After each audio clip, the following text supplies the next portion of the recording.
Today we're going to be making some little springtime birds, bugs and blooms pots for us to keep our little bits and bobs in. A useful pot to put things in, so stick around if you want to find out how these are put together.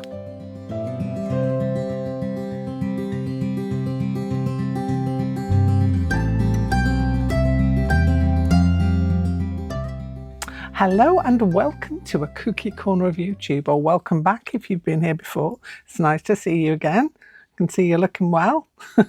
Anyway, I want to show you these two pots that I made a couple of years ago. They were little stitchy pots that I can store all kinds of things in.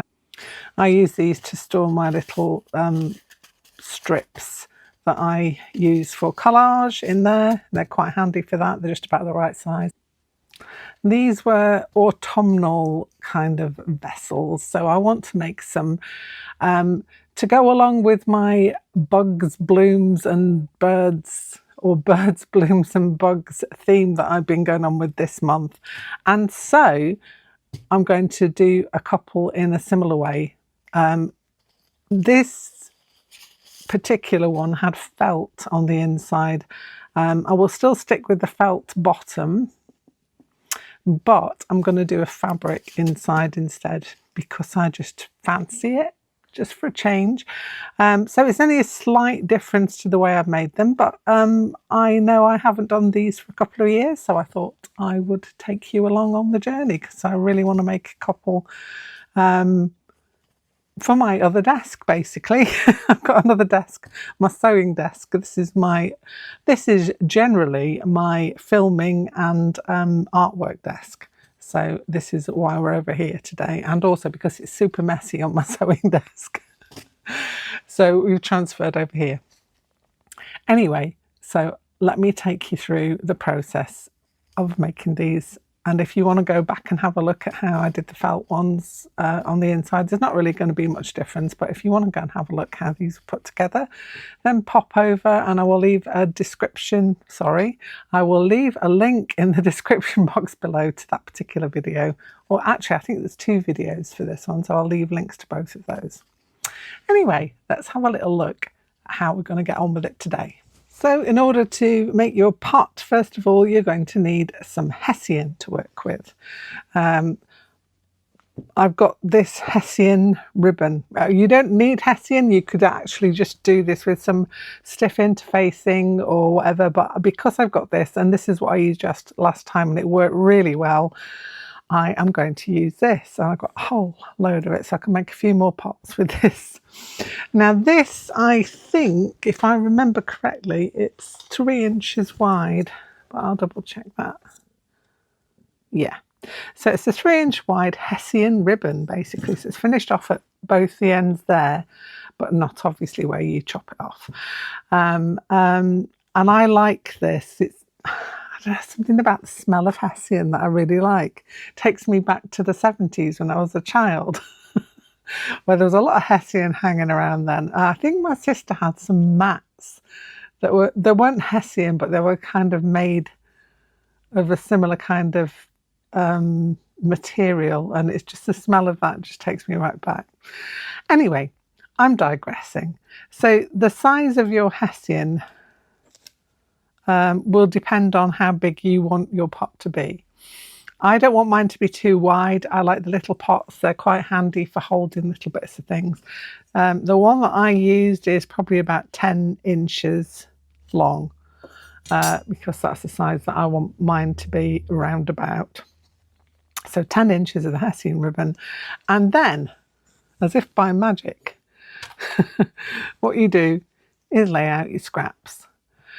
The scraps on this one were ones that have been on my desk. I have only used bits that were already there, including some of these little strips here, which were from the positivity pouches, the strips that I took off when I cut down my pieces. So they're coming in handy for that as well, because they're already made up into kind of like a little handy dandy strip. And I've got one up the top there and one at the bottom there. So that's using those up as well. So I'm happy about that. What you want to do is to lay down your first layer of fabrics to make sure that you're covering the whole of the hessian, and then you can add in little bits and bobs like this that you want to put on your piece. So I've managed to fill up my piece. It's all pinned down. You can see I've got my little pins in there. You could glue yours down alternatively with a Pritt stick or what have you, and that would work too. Working on the hessian, I find the pins work better because of the nature of the hessian. It's not great for sticking to, so that's why I am preferring the pins to anything else. Stray bits that come off like that on the edges, we don't worry about, just trim them down like so. So as I am wont to, my usual method, I'm going to stitch all the way up and down this one, and then let me grab out one of the old ones. So for this one I've kind of stitched across it, so you can see my stitches going all the way. So you could stitch that way if you wanted to, or you could stitch up and down that way in a running stitch just to secure all your pieces down together. And then what you want to do is on the edges you want to over sew to make sure all the edges are down as well. And that's what I'm going to do with this one. I will also be adding in some other bits to this. So I've got some stitched pieces that I want to add in. I've got some like bugs that I've stitched and everything. If you're interested in getting a sheet of bugs that you can stitch for yourself, I have got some available to members of my Kooky group that I have. I don't mention it very often, but I mention it very rarely. But my Kooky page has some patterns on there that you can buy. But every month I try and make sure anybody who is a member of there gets like a little download. And I don't know if you remember, I was doing some stitching of a shirt earlier last year, and there is a sheet of bugs that you can use as little stitchery pieces for yourself. So it's like little templates that you can then use however you want to use them, basically. So I made up a sheet of that, and that's free to members. So I'm really awkward about mentioning my Kooky group. I don't know why, but I have got a Kooky page where members are. I think I've got two, three members because I am very reticent about mentioning it, and I always forget. But I do try and give some little background information there. I'm going to put more effort into my Kooky this year than I have previous as well. Now that I've got a few members there, it's about time I gave them something back. But I do give them sheets and things, and I'm going to make sure that there's other things in there as well. Anyway, that's by the by.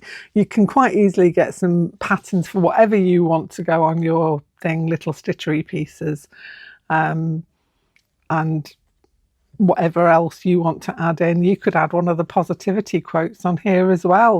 That would work. That would be quite nice to have that on a pot in front of you, wouldn't it? So those are all things that you can add in as extras, or you could just leave it as an abstract-y kind of stitchery piece and just enjoy the stitching process. You know, all of these things are all viable.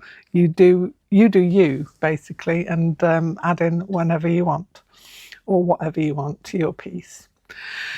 So I am going to sew mine together now with that running stitch, and then I'm also going to add in all the little bits, and I've got two that I'm doing at the moment, so I'll probably the next videos will be me completing the other one, because in true Blue Peter style I have one that I made earlier. So the rest of the video will probably concentrate on that one, and you'll be able to see all the little bits and bobs that I've added into that. So that's going to be the next bit.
So I've finished all the sewing on this bit and add in some little embellishments. I've got a few sequins in there, I've got a little flower and some of my little sparkly fabric pieces just to add some interest and to make it nice and sparkly, because you know I am a magpie. So this is going to be obviously the front part, and I want to back it with something. Now, last time I did felt, this time I want to do fabric, and I'm really wanting to go with this because I think I've got an obsession with this black and white together with all the colourful, and I think it looks really nice. But you can go with whatever you want. You could still go with the felt if you wanted to back it with felt, that's absolutely fine. But I've got this fabric that I want to use for mine. So this is the back of my piece with all the stitchy marks in it. And what I want to do is to turn over. So I made my strip of fabric bigger all around, so you can see how much bigger that is all the way around it. Probably scant of a centimetre all the way around, really. It doesn't need to be that, but you just need to be able to turn it. So that's part of the objective. Let me take you back out a little more. There we go. I'll move this ruler, it's reflecting in the camera. We don't need that for now. Okay, so first of all, I want to get my top edge. So I'm going to fold it over a little bit at the top. I could get my iron out and press this if I wanted to be super efficient. I am not. I am lazy and renegade, so I'm just going to fold it over to there, and I've got my handy dandy clips, which I've got here, and I am going to pin them on.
And there we go.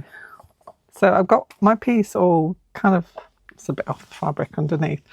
Got my piece all ready to sew down now, and what I'm going to do is to blanket stitch all around the piece so that it's all one.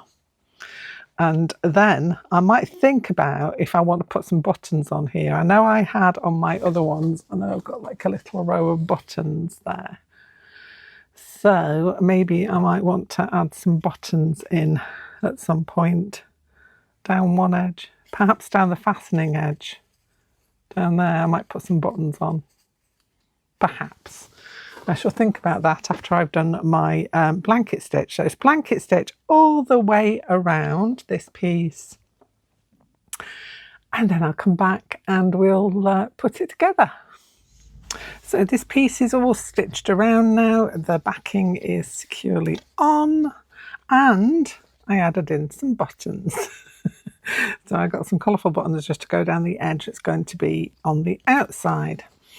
I have got this, but you could equally just find a jar or something that your piece will fit around. You just have to kind of figure out where you want it to sit. I'm going to pin mine kind of there-ish with some clips, like so.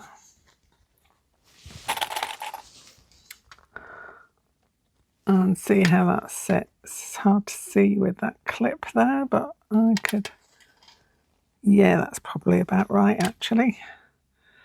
So I am going to now do a little whip stitch to match in with the colour of the thread that I used to do my blanket stitch, because you can see I've done like a blue because I liked it, and I'm going to make sure that that's lined up. I'm going to blanket stitch it down that end and also flip it inside out and do the other side as well, just so it's nice and secure. So once I've stitched down there, turn it inside out, stitch down the other edge as well, just to make sure it's a nice secure piece. So I'm going to do that now and I'll be back. So this is all stitched now, and I'm just making the base. So I'm using my Fiskars template. You could use a jar, whatever you use to wrap your piece around. And I've cut out 2 squares of this kind of thick, stiffish felt. It's not super stiff, but it's stiff enough. And I'm going to do 2 of these together. If you want it to be even stiffer, you could put a layer of cardboard inside there as well. You know, a smaller circle of cardboard, that would make it even stiffer. But I'm quite happy this is going to be stiff enough for what I want. And what I want to do is to kind of get my thread. And I'm going to stick these 2 together actually, so that they don't move around. So I'm going to use my my glue stick here. It's just a Pritt stick. I'm not going to stick where the stitches are going to be. I'm going to stick where they're not going to be, which is kind of in the middle here. And as I say, at this point you could stick in a stiffener if you wanted it to be even stiffer, but I'm quite happy with how this is going to be. Like that. And I'm just going to get my thread and we'll start stitching it in. So I've got some of this blue thread that I used to stitch the blanket stitch with. Cut myself the length of that off. The hardest part of this, threading the needle on a camera, never works, and it's not going to today. Let me try again. As I say, this is always the hardest bit. There we go. Okay, so I'm going to stick a knot in the end of here, and I'm going to lose the thread inside the sandwich of the felt squares of the felt circles. Now I'm going to start here, I think, and the first bit's hardest part really is just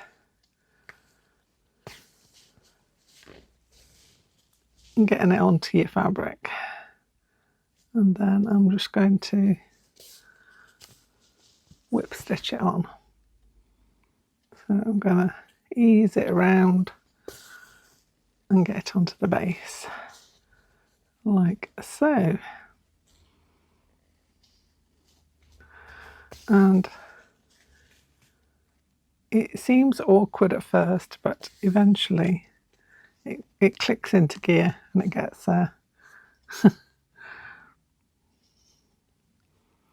I'm making sure I'm getting through the layers. You could do as a blanket stitch as well, but I'm just doing it as a whip stitch. So I'm going to continue on around here. I'll be back when it's done. So the base is now stitched on, and I have one of my 2 pots, and I will be finishing the other one at some point this week as well. So I'll have 2 nice new pots to work with, and they're so pretty. I just love all the colours. As you know, I am a colourist. I love anything with lots of colour in it and stitching and what have you. So these will make me very happy. And I like the base. It was slightly too big, but I managed to make it work, and I'm not gonna fuss about that. Next one I'll probably cut a little bit smaller than the actual circle. So because felt is quite forgiving, it will stretch slightly. So even if you cut something a little bit too small, it will work. So I'll probably do that for the next one. But I am quite happy with that. That's made me very happy. So I've got 1 of my birds, bugs and blooms pots. There's no birds on it, mind you. Maybe I might put a bird on the next one, who knows. Anyway, that's enough from me for now. I hope you have enjoyed this, and yeah, if you want to make a pot yourself, and I'd love to see if you do, and if you want to pop over to the Cool Kooky Creatures group on Facebook, you could join that and post pictures of what you make. Also, if you're on Instagram, you could tag me if you don't do Facebook, and that would be another way I could get to see it.